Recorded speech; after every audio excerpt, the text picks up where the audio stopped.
Hello and welcome to Small Business 21st Century and today's segment of Build Your Difference.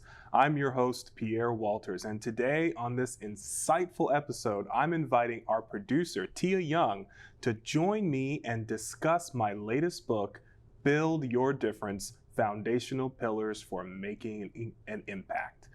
Now, this book offers strategies for leaders and entrepreneurs to enhance their brands. And today we're going to discuss the importance of authenticity, unique value propositions, and effective social media use to engage audiences, as well as tactics for crafting compelling narratives in public relations and multimedia engagement's role in reaching broader audiences. In addition, we're going to talk about practical tips on authorship and graphic design while advocating for teamwork and collaboration in achieving a shared goal. Viewers like you are going to enjoy valuable insights into goal setting and actionable planning to make a lasting impact in their field. So I want to welcome Tia Young to the show, and we're going to dive into these foundational pillars. Welcome, Tia. Thank you. Thank you for having me again. It is my pleasure. I'm so glad you could join me and to discuss my book. This is my new book, my latest book, and I am so thrilled to just have this opportunity to really dive into what it's all about. Okay, and I've got lots of questions for you. Okay. Are you ready? I think I am. Okay, let's go with question number one. Can you briefly overview Build Your Difference and what actually motivated you to write it? You know, Tia, it is our show. Our show, Build Your Difference. This show and our incredible response from viewers and the questions that have come in, the guests that we've had on the show, it really got me thinking. And I was thinking about all the lessons that I've learned, all the lessons that other people have learned who have been on the show and have shared with us. I mean, I just thought, man, it'd be great if we could sort of consolidate this and put some of the best tips, some of the pillars that I think collectively we've taken away from all of our incredible interviews, guests, and audience members. Right. So that really was the foundation for this book, Build Your Difference. All right. You mentioned that the book is designed for leaders, for entrepreneurs, and visionaries. What specific challenges do you believe these individuals face today, or are there any challenges? You know, one of the things that I kind of picked up on was that we have business owners from so many different walks of life, from so many different career fields, so many different backgrounds. And not everyone has gone to school per se to get a master's in business administration. You know, we have people who are starting businesses as their second or third career. Right. You know, they may have already retired from a successful career, and now they're wanting to try something a little bit different. I mean, we have people who are actively working in one field and starting a business privately in another field, you know? And I thought, you know, wouldn't it be great if we could make one consolidated resource where all of the necessary pillars for making an impact could be distilled and presented in an easy to understand way, so that no matter what your background, no matter where you're from, you don't have to beg, borrow, and steal. You don't have to search over here and search over there in order to find these important lessons in areas such as graphic design, public relations, marketing, authorship, video, how to use social media. I mean, there's so many important pillars, and why not just put it all in one book to make it easy for anyone, regardless of their background, to obtain and to build off of. That's beautiful. I like that. Thank you. Really nice. Next question on authenticity in branding. Why do you emphasize authenticity, and how can readers identify their unique value positions? Yeah. How do, and what was the first part of that question? How do I recognize authenticity? Right. Why is that so important? Why is it important? Why is that so important? You know, And then how can the readers identify their unique value propositions? yeah. You know, authenticity, I think, is the driving force behind what compels audiences and customers to engage with your brand. In my opinion, I mean, right now we are in the midst of an election. You know, Sure. and every time we have an election, we get to observe a variety of different candidates, and a lot of us gravitate to the candidate who we feel is most authentic to the issues that matter to us. And that is the same in business. Customers are gravitating towards the brand or the business or the entrepreneur or the personality The personality. who comes across as most authentic to their needs or to what they might be looking for. And I think one of the most important pieces of advice that I ever received in my life was the importance of developing my own personal brand.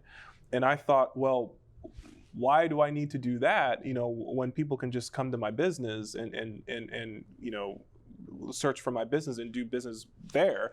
But the thing is that people gravitate towards certain people. I should not say all people, but certain people gravitate specifically towards me because of the authenticity that I emit and the fact that they gel with that, they vibe with that, so to speak. Right. And building a personal brand to leverage what I'm passionate about that allows me to be authentic and to speak truthfully about what matters to me allows me to help others by better finding my audience, and for the people that really resonate with that to better locate me. And so I think if we take that lesson and put that into our businesses and into our brands, we find that the more authentic our voice, the more specific we become, and the more attractive we are to the niche audience that's out there looking for someone like you. So are you saying, go back a little bit, your personal brand and your business brand should intersect? Well, I don't know that they should intersect. No, I don't know that they should, okay. But they should. Okay. But they may be in service to one another. Okay. In other words, I'll tell you, a lot of the customers that I've had the pleasure of working with chose to work with me not because of my business brand, but because of my personal brand. Okay. Because we met at an event. They may have seen this show. They may have read a book that I've written, and they felt that they resonated with whatever it was I was saying or however I was presenting myself, and they said, you know what, I want to contact that guy. I want to talk to that guy because I think he might be able to help me. And from there, I can then introduce them to some of the solutions that are available at Brand Desk or Blue Artist. And I think that if I had not invested the time and the energy into developing my own personal brand, that I would have lost out on so many unbelievable relationships and connections. Wow, that's good. Thank you for that. Let's move to social media strategies, your favorite thing. Your book provides insight into effectively using social media. Yeah. What key strategies do you recommend for creating engaging content? Okay, that is highly subjective, and it's going to be primarily based on what kind of business you're running. Okay. But one of the rules I like to emphasize is make sure that whatever it is that you're posting on social media, make sure that it's useful. Make sure it's useful. Make sure that your cadence when it comes to posting is predictable.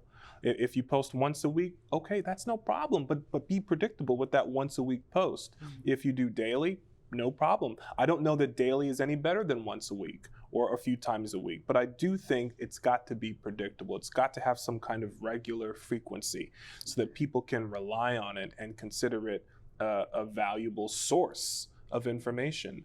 And also, I think that when it comes to content on social media, we got to make sure that the content includes some form of call to action and some imagery, some pictures. One of my first book, Prove It with Pictures, was really written for that very purpose, just to say, look, we gotta prove our point with pictures. A picture's worth 1,000 words. Yeah, and if that's you true. could show a picture of a smiling customer, they're happy, that is worth so many reviews. Okay, I mean, a review is still good, but I know what you mean. Yeah. but a picture is worth 1,000 words, and so prove it with pictures. Okay, that's good.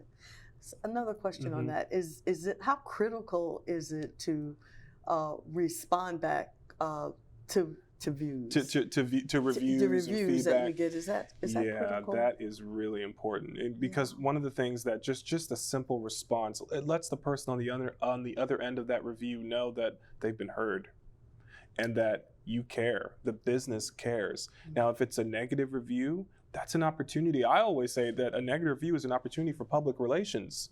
It's an opportunity to relate with your public. You can apologize for that review. You can better explain what where the discrepancy or where the miscommunication was, or where the unmet expectation was. But more importantly, you can provide a solution. You can rectify it. And I think that act of apologizing, it's about acknowledging the complaint Right. and then providing some form of make it right. Right. Okay, some form of I'm going to say compensation, but I mean it in the sense of making something right.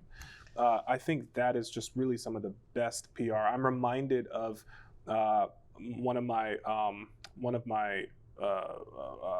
to say role models, Steve Jobs. Oh man.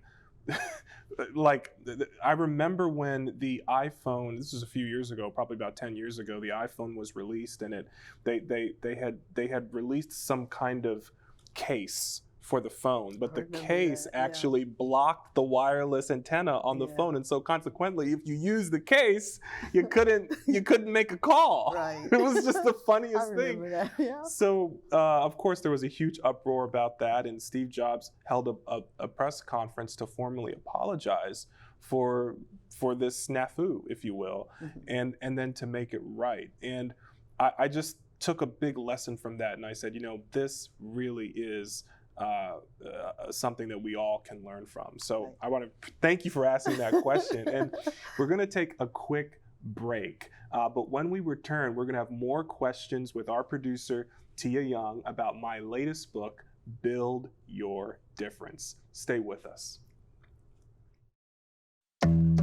Minds can achieve anything. We make sure they get to college. Federal student aid provides more than $150 billion in grants, loans, and work-study funds to make college possible for anyone with the mind to get there. Because if given the chance, minds will do great things. Federal Student Aid, proud sponsor of the American Mind. Learn more about money for college at studentaid.gov. And welcome back. You are watching Small Business 21st Century, and today's segment of Build Your Difference with my special guest, our producer, Tia Young. And prior to the break, we were talking about responding to reviews. Yes. And I was talking about how Steve Jobs did that with the iPhone, and how I felt that was a huge lesson that all of us could learn from. Right. But I'm curious.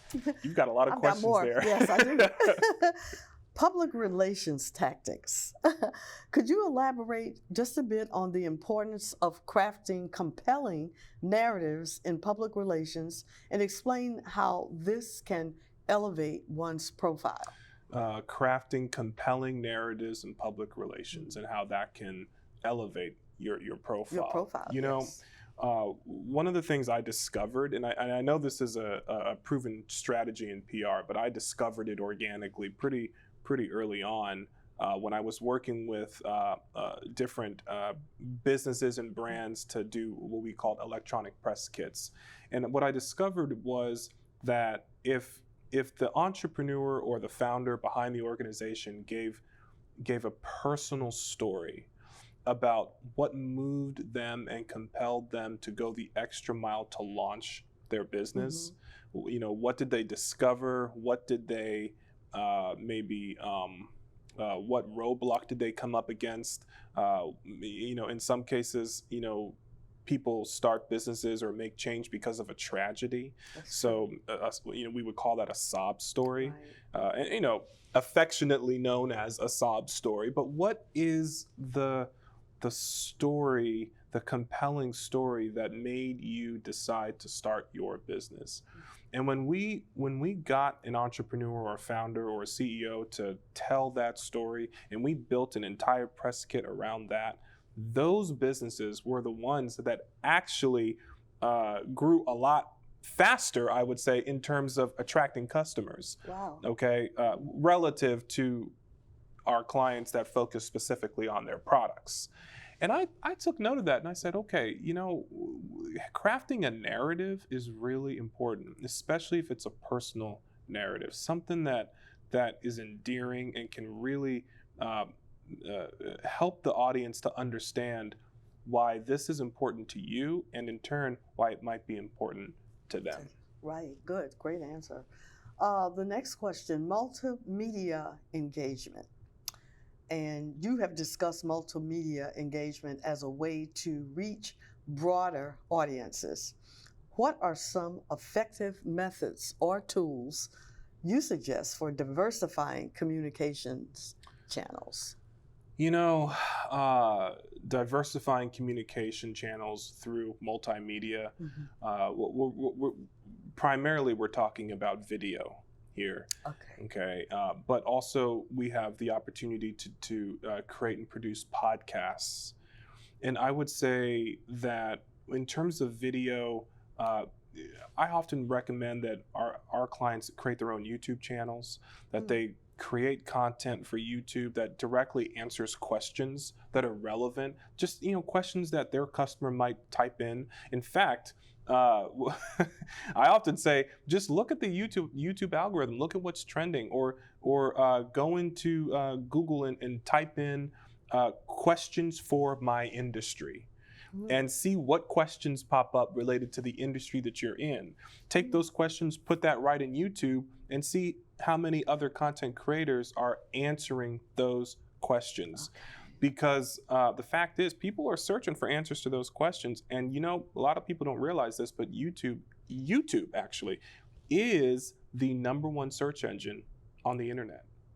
Wow. I mean, we don't even realize that, but it actually is.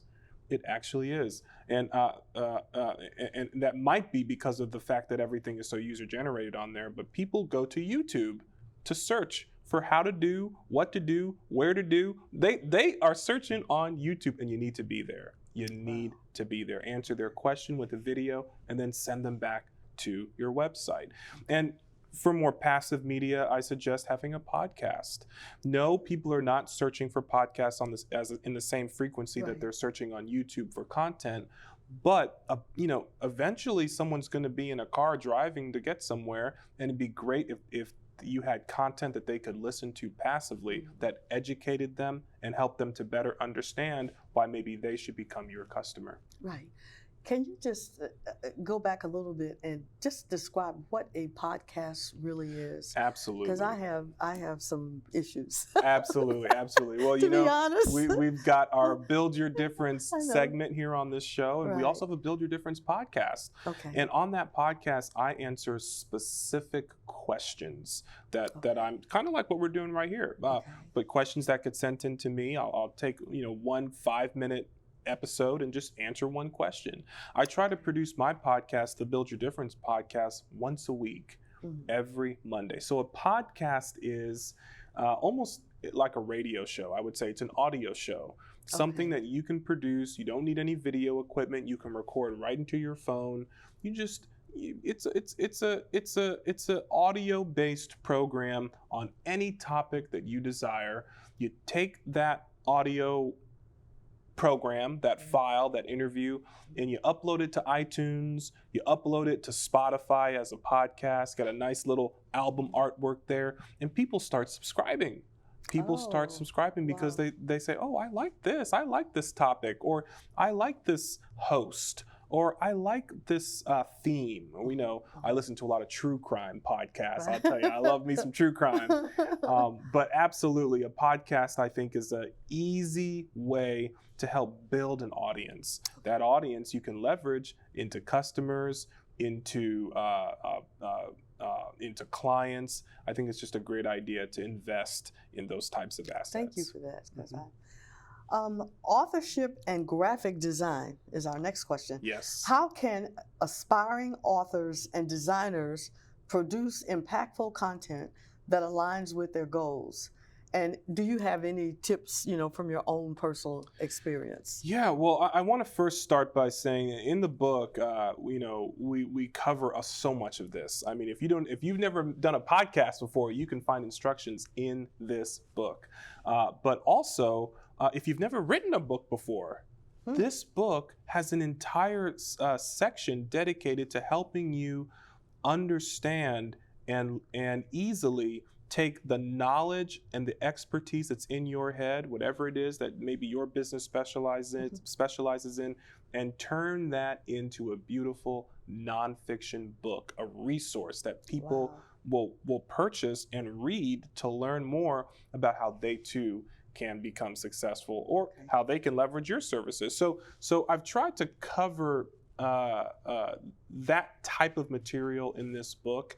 And for audience members who are themselves are interested in writing a book, I would say that I would say just take this little note here, and that is to organize your thought using the PREP method. P-R-E-P. PREP method. That's right. PREP method. The PREP method. And what does that stand for? Well, PREP stands for P, make your point. R, provide your reasons for your point. E, provide examples for your point. And then P, make your point again. I like that. That's neat. That's cool. It is such a simple concept. But I mean, you can build off of that and really do a lot of magic. So that's really the key for authors who want to write a book. And what was the question about graphic design, how to implement that? How can aspiring authors and designers produce impactful content that aligns with their goals? In the book we talk about designing to connect. So I would say if you're a designer, if you are a business owner and you want to incorporate better design into your business, always think about it from the perspective of simple is more. Maybe not less is more, but simple is more. And it's all about, am I bridging the gap between what a customer or client or viewer or audience member wants to know and actually delivering that information? Okay. All right. Yep. The next, this is a good one. Teamwork dynamics. Yeah. You highlight teamwork as essential for success. What are some practical ways to foster collaboration among team members? In the book, we cover this concept called success is planned. And that whole idea is that you can actually predict your own success just by effectively planning for it. I had someone call me a couple of days ago and said to me, "Hey Pierre, we'd love to make your book one of the best sellers on Amazon." And I said, "Okay, great, send me a proposal." You know what? They did send me a proposal. And what was in that proposal? A plan to make that book a bestseller. So being a bestseller is not on accident. It's not, I just happened to be no. There's a plan for it. And so just like anything else that you deem success or any other success you want to achieve, you can design a plan for it. And when it comes to executing that plan, that's where we want to have a competent team. And the way that we build a competent team is by setting clear goals with clear expectations and allowing people who understand those expectations to get on board and execute. This is, and I don't know if we have enough time for that, but if we don't, we can try to do it another time. We might have time for one more. What do you do if you've got team members and they're excellent at their work, but they don't get along. They keep a lot of stuff going on, and they don't get along with everybody. But they're excellent at what they do. Have you ever? I have encountered that. I give you specifically on a film set where I might be directing a film or a commercial, and maybe there are some people on the crew who might not get along with each other. The first thing is let's figure out where that friction point is, because if we're all in our lanes, there really shouldn't be overlap. There shouldn't really be an opportunity to not get along. You're focused on your thing. This other person's focused on their thing. There's no opportunity for friction there. But if there is, if maybe both people are in the same department and they're having difficulty getting along, maybe there's a communication challenge, maybe there's an issue related to respect or the lack of respect, then I would sit down and discuss that with them and try to make sure that both parties understand each other and also understand that we have a goal to meet, and perhaps what they might be going through may or may not be relevant to that goal. So let's try to stay focused. Okay. So, well, I don't know that we have time for one more. I tell you what. Yeah. What would be your final message? I was going to get to some common pitfalls, but what is your final message? My final message, Tia, is that regardless of your background, regardless of where you come from, whether it's your employment expertise or your background in the world, you can be a business owner. You can start your business and become an entrepreneur if you choose to. And all the pillars that you need to make a successful impact can be found right in this book. Build Your Difference, Foundational Pillars for Making an Impact. And with that, Tia, I want to say thank you so much for being on the show. Don't fire me. It's been a real pleasure. Thank you. This discussion's been amazing. And if you have any questions about today's segment, I want you to see the information scrolling below. You've been watching Small Business 21st Century in today's segment of Build Your Difference. Thanks for watching and have a great week.